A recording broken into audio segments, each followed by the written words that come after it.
Or do its original splendor, but this time some jewelry unlike any other in the world is playing a part. We'll explain and see some of it for ourselves coming up at 8:18. Stay with us.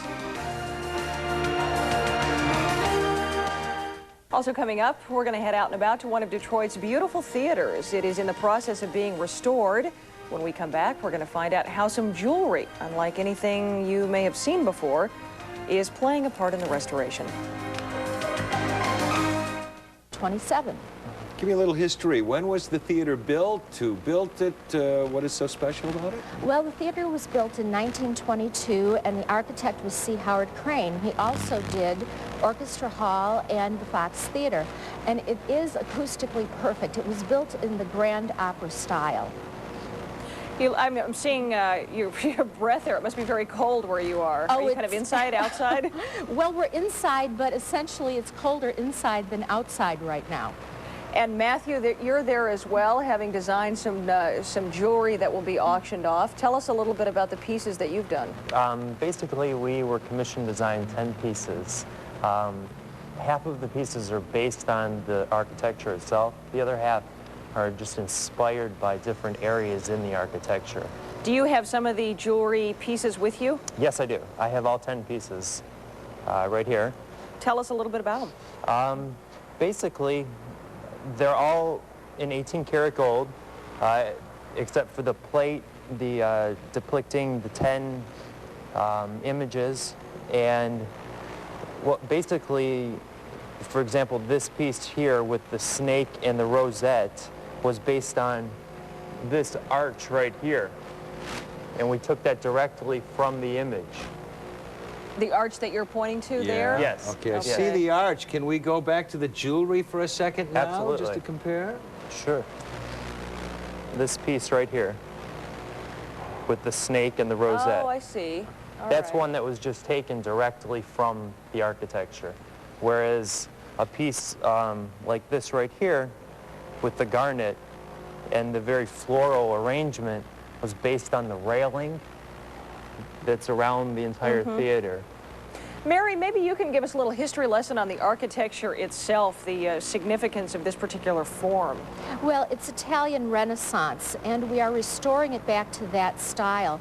And what we find so fascinating is that Matthew, as an artist, came into this building, which is just so rich with beauty, and was inspired to create these pieces. And as he told you, some of them are esoteric and some of them are quite literal. And we're just delighted that Duraction is doing this for us because, as you mentioned, it's a $24 million campaign. We've raised $16 million, and fundraising is very creative today, and we're so thankful to Duraction for doing this. Well, you know, that whole area down there is really kind of an interesting place to be these days, isn't it? Oh, it's fascinating. There's a lot of life down here. Well, we thank you both for joining us this morning, and we wish you the very luck both with the renovations themselves and with the jewelry auction. Thank you. Thank you. When is the heat going to be turned on there? Oh, well, any day now. Thanks both I'll very come much. visit you then. Thank you. The jewelry auction, by the way, is going to be held this Saturday at 7 o'clock at Duraction Jewelers. UPN 50's Leslie LeBeau says the trinkets are being auctioned off to benefit opera in the city. It's a diamond in the rough. In fact, the Detroit Opera House was once one of the city's finest attractions. Now crews work to restore this treasure trove of beautiful artwork and architecture. Work so magnificent that it's inspired an artist of another sort. I was just overwhelmed with the architecture and the different scenes throughout the entire theater. It was pretty incredible. Matthew Gross says the ideas just kept flowing, and in no time he was able to create 10 pieces for Duraction Jewelers to donate to the Opera House's Restoration Fund. He has made them into something very personal and very special. Special to the opera company because of the true likeness some pieces bear to the real theater artwork.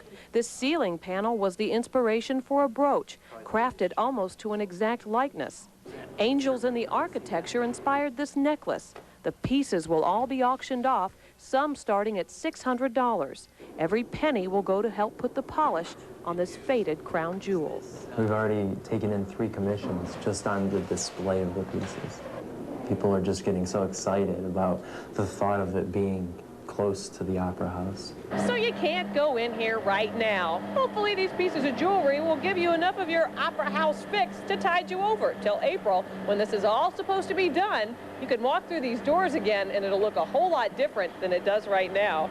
In Detroit, I'm Leslie LeBeau, UPN 50.